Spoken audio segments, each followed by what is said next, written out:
fotos de algunos abogados que no corresponden. Creo que por mi parte tendría poco que decir, pero ya que me está preparando el fin de semana el tocho este, pues lo voy a traspasar, ¿qué vamos a hacer? Y así, de alguna manera, profundizamos más en lo que decía especialmente Javier sobre lo que nos gustaría a qué sirviera este curso.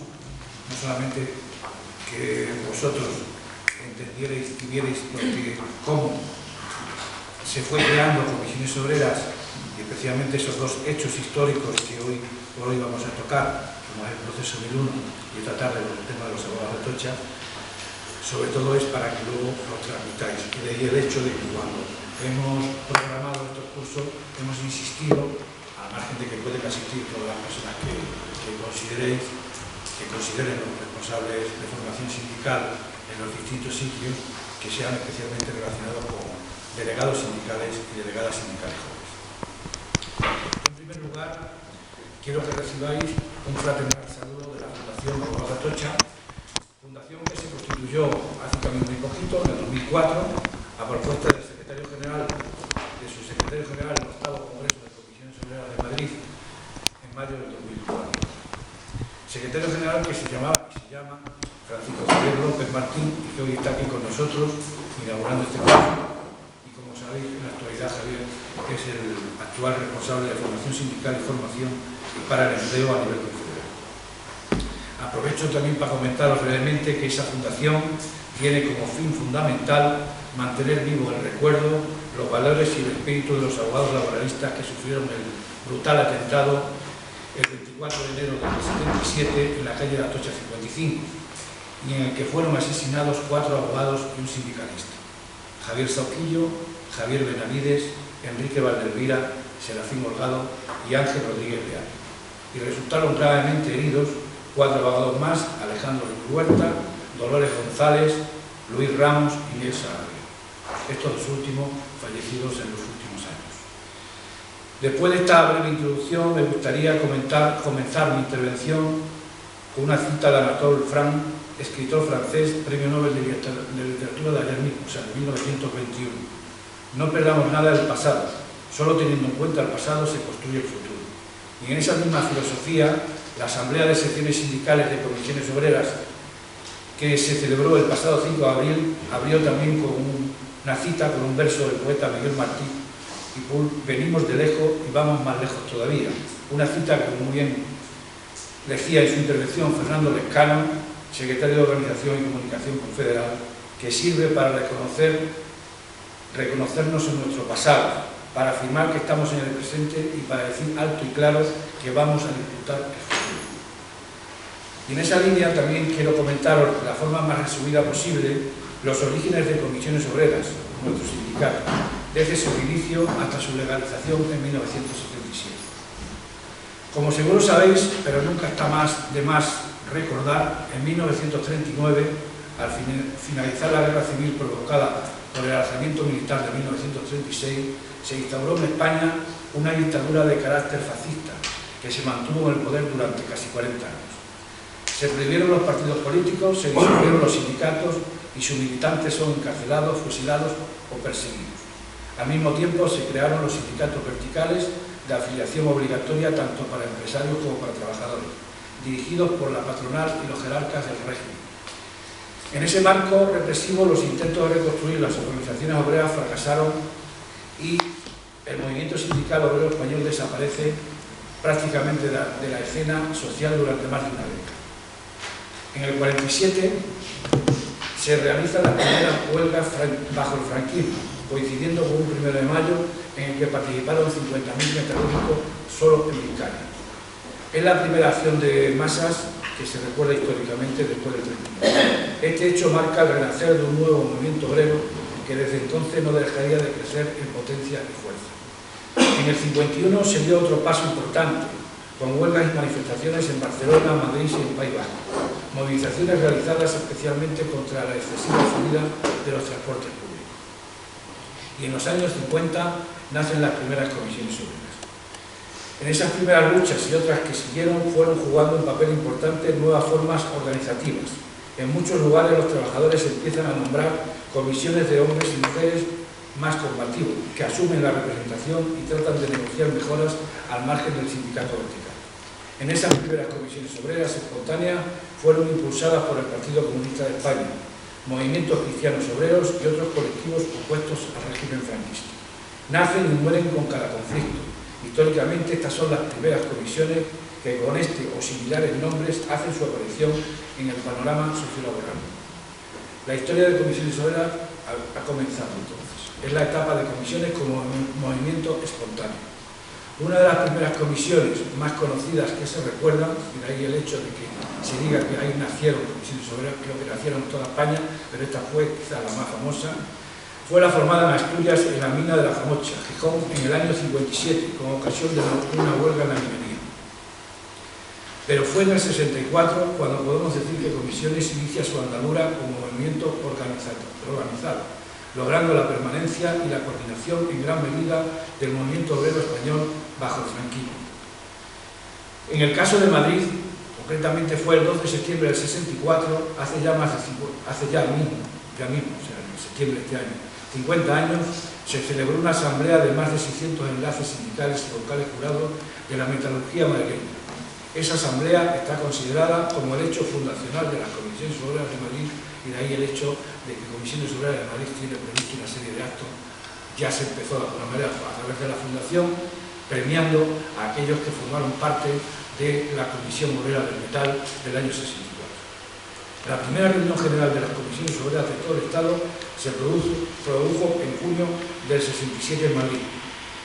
Las elecciones sindicales del 66, en las que las candidaturas unitarias que apoyaba comisiones logran un gran triunfo, cuestión que supuso un duro golpe al sindicato vertical, a su vez que permitía la consolidación de comisiones como movimiento ya organizado.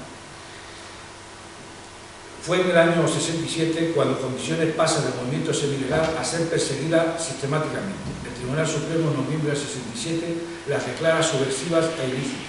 La represión contra todo lo que huele a comisiones es brutal. De 9.000 condenas que hay entre el 63 y 77 por el Tribunal de Orden Público del TOC, que sustituyó a los tribunales militares como instrumento represor, una inmensa mayoría, cercano al 90%, eran militantes de comisiones obreras. En el año 68, Marcelino Camacho, Julián Aliza y otros dirigentes sindicales son encarcelados y procesados por pertenencia a comisiones. El auge del movimiento obrero es respondido por el régimen declarando sucesivos estados de excepción, destacando los estados de excepción del 69 y los del 70 y 71, que provocaron numerosas detenciones y torturas a dirigentes obreros, entre otros a Eduardo Saborío, que está con nosotros. En esa época, el 72-73, destaca la detención y condena a 162 años de prisión de 10 compañeros de la Coordinadora Nacional de Comisiones, el llamado Proceso 1001, del que hablaremos más ampliamente hoy, en especial por parte del compañero Eduardo, aunque está constatado que esas detenciones dificultaron las movilizaciones obreras, ello no impidió que en el 73 los conflictos colectivos, los paros y las huelgas se sucedan en numerosas empresas y sectores de todo el Estado, y que Comisiones continúe consolidándose y fortaleciéndose como organización. Ya pasamos a la tercera etapa, que Comisiones se transforma en central sindical. Después del 20 de noviembre del 75, con la muerte de Franco, se acelera el proceso democrático, comienza la transición en la que las estructuras de la dictadura y sus leyes fueron desapareciendo a la medida que la presión popular se acentuaba. En lo sindical, el gobierno de turno se caracteriza por introducir todo tipo de trabas a la consolidación de comisiones obreras y favoreciendo la dispersión sindical, en un esfuerzo por evitar la unidad sindical. Un ejemplo de ello es que mientras se perseguía comisiones, una delegación del PSOE, con Felipe González y Nicolás Redondo a la cabeza, se entrevistaron con Manuel Fraga en el año 76. En el mismo 76, el Secretariado de la Coordinadora General de Comisiones decide celebrar la Asamblea General de Comisiones Obreras en Madrid, en la que estaba previsto que asistieran más de 2.000 delegados de todas partes. Se realizó la petición oficial, pero las autoridades gubernativas decidieron prohibirla.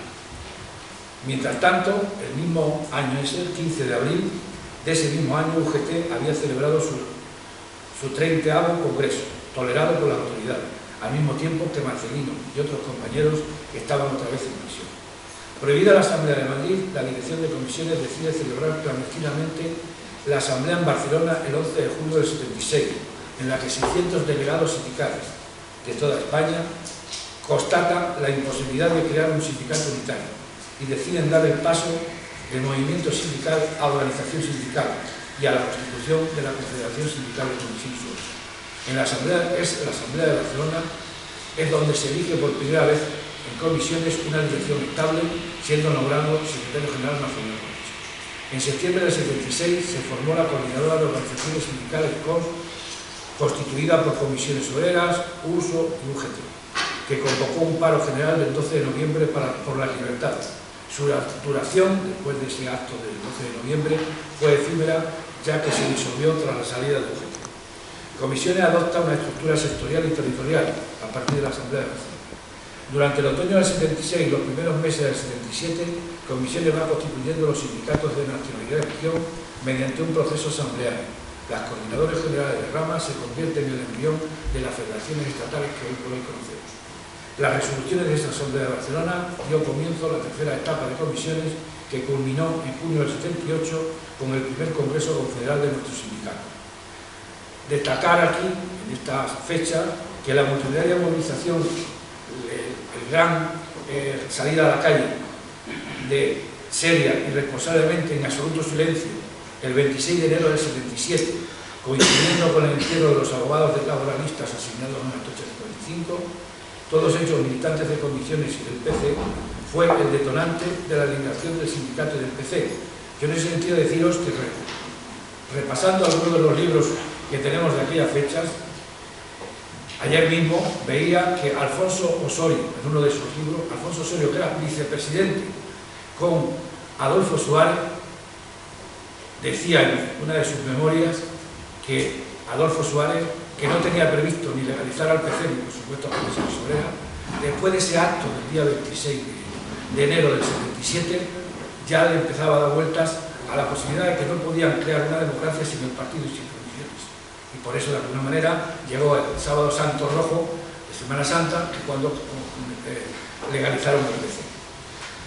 Y fue el 27 de abril del 77, después de la legalización de los partidos políticos, cuando son legalizados los sindicatos, y entre ellos comisiones.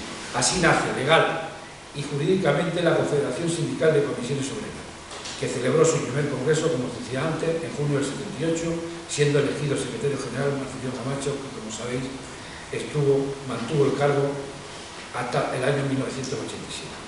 En el mes de octubre del 77, las principales formaciones políticas firman los pactos de la Moncloa con el apoyo de comisiones obreras. Y en el 78 se celebran las primeras elecciones sindicales democráticas, que son ganadas por comisiones. En la actualidad, como sabéis, Comisiones Obreras sigue siendo el sindicato mayoritario de España. En esta síntesis de historia de comisiones que os acabo de contar es donde se enmarcan los dos hechos históricos de los que vamos a hablar más ampliamente hoy y que cambiaron, o al menos ayudaron a cambiar la historia de este país llamado España. 5 años de diferencia, 72 a 77, y un nexo en común, la lucha por las libertades y la democracia en España. El proceso 2001 y los asesinatos de los abogados de Atocha 55, aparte de ser dos sucesos históricos, tuvo protagonistas y algunos de ellos están aquí hoy con nosotros. Los que tuvimos en ese momento la edad de vivir la clandestinidad y la transición democrática en comisiones obreras, sentimos, vamos a continuar sintiendo, el orgullo, unos más que otros, está claro, de haber contribuido a traer la democracia a España e incluso de haber dado muchos esfuerzos y sacrificios personales por los derechos de los trabajadores, esfuerzos y sacrificios e incluso cárcel, y muchos de ellos la vida de numerosas personas que estaban convencidas que luchar por un mundo mejor merecía la pena.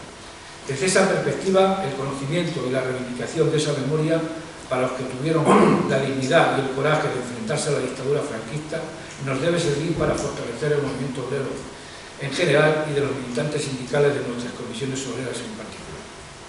Con un claro objetivo: la necesidad de dar a conocer el ADN y las señas de identidad de nuestro sindicato, pues somos una organización sindical plural, con claros sesgos de izquierda, pero con criterios propios, y es ahí donde sale nuestro referente y nuestro postulado de sindicato sociopolítico de clase reivindicativo, internacionalista y solidario.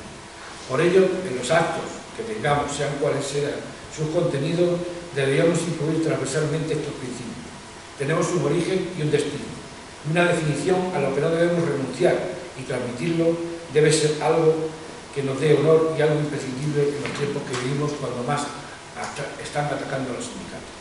De ahí la importancia del curso que estamos celebrando hoy, pues por un lado hemos tenido al máximo responsable de comisiones en los temas de formación, Javier, y por otro una de las personas esta mañana que vivió y sufrió uno de los episodios de represión política y sindical más negros de nuestro país, el proceso Miñón, Eduardo Saborino. Esta tarde, como ya bien ha dicho Javier, tendréis cumplida información sobre los abogados de Atocha y sobre los despachos de abogados laboralistas por parte del vicepresidente de la Fundación, Raúl Cordero, y de Antonio Montesinos, abogado que creo que este año cumple los 88 años, pero yo creo que está bastante más joven que muchos de nosotros. Abogado cofundador del primer despacho laboralista de Madrid, creado en 1965 para trabajar sobre todo para las comisiones obreras en la clandestinidad.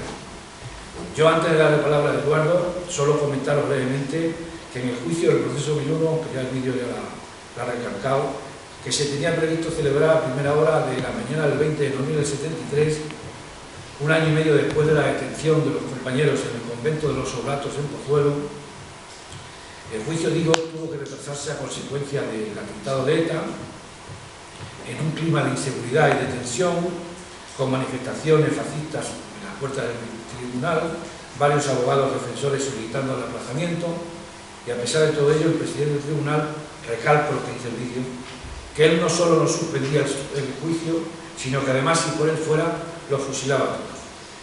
Ese juez se llamaba José Francisco Mateo Canovés, y en el 78, cuando era magistrado suplente de la Sala Sexta del Supremo, fue asesinado por él. En fin, Francisco Mateo Canovés.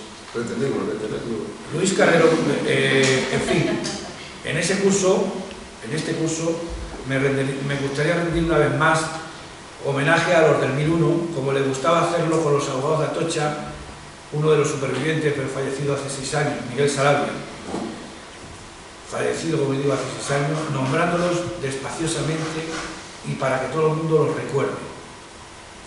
Marcelino Camacho Abad, Nicolás Sartorius Álvarez de los Asturias, Francisco Acosta Orge, Luis Fernández Costilla, Francisco García Salve, Juan Muñiz Zapico, Fernando Soto Martín, Miguel Ángel Zamora Antón, Pedro Santiesteban Hurtado y Eduardo Saurido Galán. Todos ellos fueron juzgados y condenados a 162 años de prisión por luchar por la libertad sindical y la democracia en España, según el TOZ, asociación ilícita al pertenecer a comisiones obreras. Para Saurido, 20 años y 6 meses, ¿queda claro? Para Marcelino Camacho, 20 años, para Sartorius y García Salve, 19, para Soto Muñiz Zapico, 18 años, y para Acosta, Zamora, Santisteban y Fernández Costilla, 12.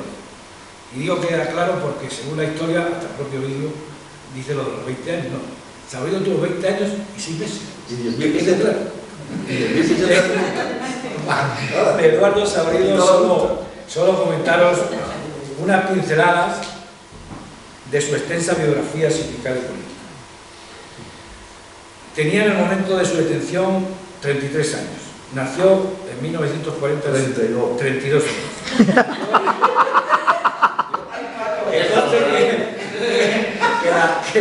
Los datos. En 1940, con 11 años comenzó a trabajar como botones. Bueno, tenía 33 cuando jugaron. Para quedar claro, cuando lo tuvieron claro. Con 11 años comenzó a trabajar como botones en un despacho de abogados. Ya empezó con el tema de los abogados. Y en el 57, ya con 17, fue contratado por la empresa Hispano Aviación, absorbida más adelante por Construcciones Aeronáuticas Casa, que ahora ya, por cierto, Airbus, que como bien conocéis, está en el periodo de defender a 8 sindicalistas también por haber previsto meterle no sé cuántos años de prisión por haber estado en una huelga general. En el 62, con 23 años, participó activamente en la creación de comisiones de Sevilla y un año después se presentó a las elecciones sindicales del Sindicato Vertical. Fue elegido enlace con 24 años y posteriormente vocal provincial. En el 66 fue reelegido enlace sindical y en esa ocasión fue elegido vicepresidente de la sección social del Sindicato Provincial del Metal, que tiene que ser una cosa súper importante. En una candidatura unitaria que copó todos los cargos. En el 67 la Brigada Político-Social lo detuvo por primera vez, acusando de asociación ilícita por su militancia en el PC. Fue condenado a 6 meses de cárcel y la jerarquía del sindicato vertical lo suspendió y posteriormente le destituyó de todos los cargos sindicales. El 1 de mayo del mismo año, del 67, su participación en una manifestación le llevó a una segunda detención y a su procesamiento por el TOZ por manifestación ilegal. Fue sancionado con multa gubernativa de 25.000 pesetas, que en aquellos momentos era más grave todavía que entrar a la cárcel. Puesto en libertad tras un mes de prisión, fue nuevamente detenido por cantar, junto a los trabajadores que lo recibían en el Sindicato del Metal, un himno de comisiones obreras compuesto en la cárcel. Esta vez el TOZ le acusó de desórdenes públicos. Desde esas fechas y hasta junio del 72 fue detenido en determinadas ocasiones y el 24 de junio del 72, en una reunión de la coordinadora, como decía antes, fue detenido conjuntamente con otros 9 ocupantes. Fue por la socialista a los 20 años y 6 meses. Tras la muerte de Franco formó parte del primer grupo de presos políticos puestos en libertad por el indulto del recién nombrado rey, y en febrero del 77 la Asamblea Regional de Comisiones, aún en la edad de legalidad, fue elegido primer secretario general del sindicato en Andalucía. Y en el primer Congreso Confederal de Comisiones, celebrado en Madrid en el 78, fue elegido miembro de la Ejecutiva y del Secretariado. Y en su vertiente política, pues ha sido solo miembro de su Comité Central del Partido Comunista. En las elecciones generales del 79 fue elegido diputado a Cortes por Sevilla, pero obtuvo poco tiempo porque volvió otra vez a la Secretaría General de Comisiones y dejó el Congreso. Destacaron, luego también fue elegido parlamentario autonómico por Izquierda Unida en Andalucía en el 86 y reelegido en el 90. Destacaron sus intervenciones parlamentarias en defensa de las empresas de crisis como Astilleros, Casa, Itasa, etc. Y en julio del 94 volvió a la empresa Casa, en la que había sido readmitido por Amnistía Laboral. Desde el 98 a 2013 ha sido director de la Fundación de Estudios Sindicales Archivo Histórico de Comisiones de Andalucía y en la actualidad es miembro honorario de su patronato. En fin, está muy en síntesis, es su biografía. Y que conste, como decía antes, eran solo unas pinceladas. En fin, sin más, deciros que muchas personas consideran muy importante la memoria histórica. Por supuesto, nosotros también la reivindicamos. Pero si eso es importante, lo es aún más la memoria viva. Y hoy está aquí con nosotros una persona que reúne las dos condiciones: historia viva e histórica de nuestras comisiones obreras. Y le dejo la palabra a Eduardo Saurido, que yo creo que es el que más nos puede contar de lo que ocurrieron en aquellos años, porque yo lo he tenido que ver en los libros. La verdad que tengo libros bajos, Por ejemplo, para los ferroviarios tengo el José Luis Martino de Jugo, que fue un secretario general, que comencé con él, del sindicato ferroviario, y que en estas memorias habla del 64 al 80. Justo este año es cuando se hace también el 50 aniversario de la constitución del sindicato ferroviario en España. Tengo, ¿qué son las comisiones obreras? De Nicolás Sartorius, escrita en el año 70 y tantos. Lo que ocurrió en Madrid en 2 años, 76-77, 2 años claves para el desarrollo de las comisiones obreras en Madrid, en un librito que la verdad que es de los mejorcitos que he podido leer, aparte de lo reflejado en el primer Congreso de Comisiones Obreras de Madrid, que en su día, cuando celebramos el 8º Congreso, creo que fue, lo entregamos a todos los delegados que asistieron al Congreso en su edición fatídica. Hay algunos más. Hoy he recibido uno que me da mucho cariño, que es la Marcha Negra de hace 20 años desde León a Madrid, en donde tanto Javier como yo participamos activamente hace 22 años aproximadamente, y la verdad que vosotros conoceréis, bueno, hay algunos que habrán conocido esta, la última Marcha Negra, que fue, la verdad, un recibimiento de los madrileños tremendo a aquellos mineros que vinieron. Esta se preparó sin tantas redes sociales como hay ahora, pero la verdad que también fue un gran recibimiento lo que se hizo a esta Marcha Negra, que llegó a Madrid hace 22 años. Cosas que, como bien decía Javier, creo que no pueden decir que estamos aquí porque hemos venido, como alguna pancarta aparecía en Sol no hace mucho, ya está bien que se os viese, cuando constantemente estamos en la calle. El propio Paco Lavado me decía que tiene, como a él le gusta mucho esto de las fotos, los vídeos y tal, como veis sobre todo en el Facebook, tiene mucha tarea por delante durante el mes.